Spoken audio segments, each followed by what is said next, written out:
اعوذ باللہ من الشیطان الرجیم، بسم اللہ الرحمن الرحیم۔ الحمد للہ رب العالمین والصلاة والسلام علی سید المرسلین و خاتم النبیین، اما بعد۔ صحیح بخاری، باب کتاب المناقب، حدیث نمبر 3606، اردو ترجمہ۔ ہم سے یحییٰ بن موسیٰ نے بیان کیا، کہا ہم سے ولید نے بیان کیا، کہا کہ مجھ سے ابن جابر نے، کہا کہ مجھ سے بصر بن عبید اللہ حضرمی نے، کہا کہ مجھ سے ابو ادریس خولانی نے بیان کیا، انہوں نے حذیفہ بن یمان رضی اللہ عنہ سے سنا، وہ بیان کرتے تھے کہ دوسرے صحابہ کرام رضی اللہ عنہم تو رسول اللہ صلی اللہ علیہ وسلم سے خیر کے متعلق سوال کیا کرتے تھے، لیکن میں شر کے بارے میں پوچھتا تھا، اس خوف سے کہیں میں ان میں نہ پھنس جاؤں۔ تو میں نے ایک مرتبہ رسول کریم صلی اللہ علیہ وسلم سے سوال کیا، یا رسول اللہ، ہم جاہلیت اور شر کے زمانے میں تھے، پھر اللہ تعالیٰ نے ہمیں یہ خیر و برکت اسلام کی عطا فرمائی، اب کیا اس خیر کے بعد پھر شر کا کوئی زمانہ آئے گا؟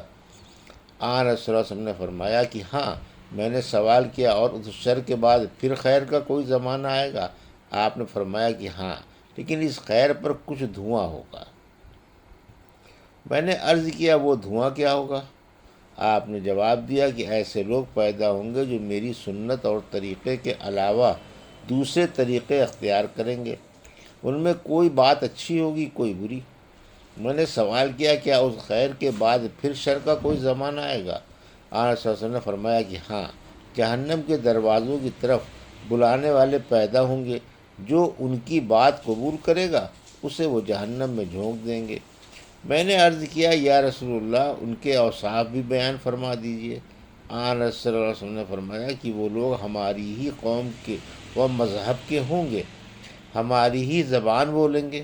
میں نے عرض کیا، پھر اگر میں ان لوگوں کا زمانہ پاؤں تو میرے لیے آپ کا حکم کیا ہے؟ آن صلی اللہ علیہ وسلم نے فرمایا کہ مسلمانوں کی جماعت اور ان کے امام کے تابع رہنا۔ میں نے عرض کیا، اگر مسلمانوں کی کوئی جماعت نہ ہو اور نہ ان کا کوئی امام ہو؟ آپ نے فرمایا، پھر ان تمام فرقوں سے اپنے کو الگ رکھنا، اگرچہ تجھے اس کے لیے کسی درخت کی جڑ چبانی پڑے، یہاں تک کہ تیری موت آ جائے اور تو اس حالت پر ہو، تو یہ تیرے حق میں ان کی صحبت میں رہنے سے بہتر ہوگا۔ حدیث نمبر 3607، اردو ترجمہ۔ ہم سے محمد بن مسنہ نے بیان کیا، کہا مجھ سے یحییٰ بن سعید نے، انہوں نے اسماعیل سے کہا، مجھ سے قیس نے بیان کیا، ان سے حذیفہ رضی اللہ عنہ نے بیان کیا کہ میرے ہاتھوں نے یعنی صحابہ نے تو آن صلی اللہ علیہ وسلم سے بھلائی کے حالات سیکھے اور میں نے برائی کے حالات دریافت کیے۔ 3608، حدیث نمبر، اردو ترجمہ۔ ہم سے حکم بن نافع نے بیان کیا، کہا ہم سے شعیب نے بیان کیا، ان سے زہری نے بیان کیا، کہا مجھے ابو سلمہ نے خبر دی، اور ان سے حضرت ابو ہریرہ رضی اللہ عنہ نے بیان کیا کہ رسول اللہ صلی اللہ علیہ وسلم نے فرمایا، قیامت اس وقت تک قائم نہیں ہوگی جب تک وہ جماعتیں مسلمانوں کی آپس میں جنگ نہ کر لیں، اور دونوں کا دعویٰ ایک ہی ہوگا کہ وہ حق پر ہے۔ حدیث نمبر 3609، اردو ترجمہ۔ ہم سے عبداللہ بن محمد مسندی نے بیان کیا، کہا ہم سے عبد الرزاق نے بیان کیا، کہا ہم کو معمر نے خبر دی، انہیں حمام نے، اور انہیں حضرت ابو ہریرہ رضی اللہ عنہ نے کہ نبی کریم صلی اللہ علیہ وسلم نے فرمایا، قیامت اس وقت تک قائم نہ ہوگی جب تک دو جماعتیں آپس میں جنگ نہ کر لیں، دونوں میں بڑی بھاری جنگ ہوگی، حالانکہ دونوں کا دعویٰ ایک ہی ہوگا، اور قیامت اس وقت تک قائم نہ ہوگی جب تک تقریباً 30 جھوٹے دجال پیدا نہ ہونے، ان میں ہر ایک کا یہی گمان ہوگا کہ وہ اللہ کا نبی ہے۔ حدیث نمبر 3610، اردو ترجمہ۔ ہم سے ابو الیمان نے بیان کیا، کہا ہم کو شعیب نے خبر دی، ان سے زہری نے بیان کیا، کہا مجھ کو ابو سلمہ بن عبد الرحمن نے خبر دی، اور ان سے ابو سعید خدری رضی اللہ عنہ نے بیان کیا کہ ہم رسول اللہ صلی اللہ علیہ وسلم کی خدمت میں موجود تھے، اور آپ جنگ حنین کا مال غنیمت تقسیم فرما رہے تھے، اتنے میں بنی تمیم کا ایک شخص ذوالخویصرہ نامی آیا، اور کہنے لگا کہ یا رسول اللہ انصاف سے کام لیجیے۔ یہ سن کر آپ صلی اللہ علیہ وسلم نے فرمایا افسوس، اگر میں ہی انصاف نہ کروں تو دنیا میں پھر کون انصاف کرے گا؟ اگر میں ظالم ہو جاؤں گا تب تو میری بھی تباہی اور بربادی ہو جائے۔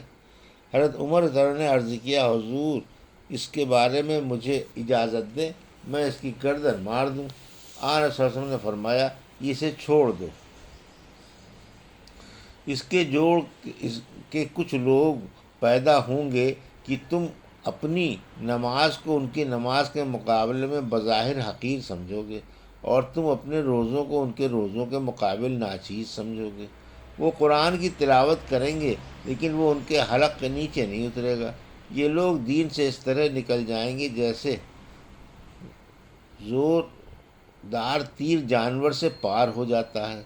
اس تیر کے پھل کو اگر دیکھا جائے تو اس میں کوئی چیز خون وغیرہ نظر نہ آئے گی، پھر اس کے پٹھے کو اگر دیکھا جائے تو چھڑ میں اس کے پھل کے داخل ہونے کی جگہ سے اوپر جو لگایا جاتا ہے تو وہاں بھی کچھ نہ ملے گا۔ اس کے نزی تیر میں لگائی جانے والی لکڑی کو کہتے ہیں۔ اس کے نزی کو دیکھا جائے تو وہاں بھی کچھ نشان نہیں ملے گا۔ اسی طرح اگر اس کے پر کو دیکھا جائے تو اس میں بھی کچھ نہیں ملے گا، حالانکہ گندگی اور خون سے وہ تیر گزرا ہے۔ ان کی علامت ایک کالا شخص ہوگا، اس کا ایک بازو عورت کے پستان کی طرح اٹھا ہوا ہوگا یا گوشت کے لوتھڑے کی طرح ہوگا اور حرکت کر رہا ہوگا۔ یہ لوگ مسلمانوں کے بہترین گروہ سے بغاوت کریں گے۔ حضرت ابو سعید رضی اللہ عنہ نے کہا کہ میں گواہی دیتا ہوں کہ میں نے یہ حدیث رسول اللہ صلی اللہ علیہ وسلم سے سنی تھی، اور میں گواہی دیتا ہوں کہ حضرت علی بن ابی طالب رضی اللہ عنہ نے ان سے جنگ کی تھی، یعنی خوارج سے۔ اس وقت میں بھی حضرت علی رضی اللہ عنہ کے ساتھ، اور انہوں نے اس شخص کو تلاش کرایا جسے حضرت صلی اللہ علیہ وسلم نے اس گروہ کی علامت کے طور پر بتلایا تھا۔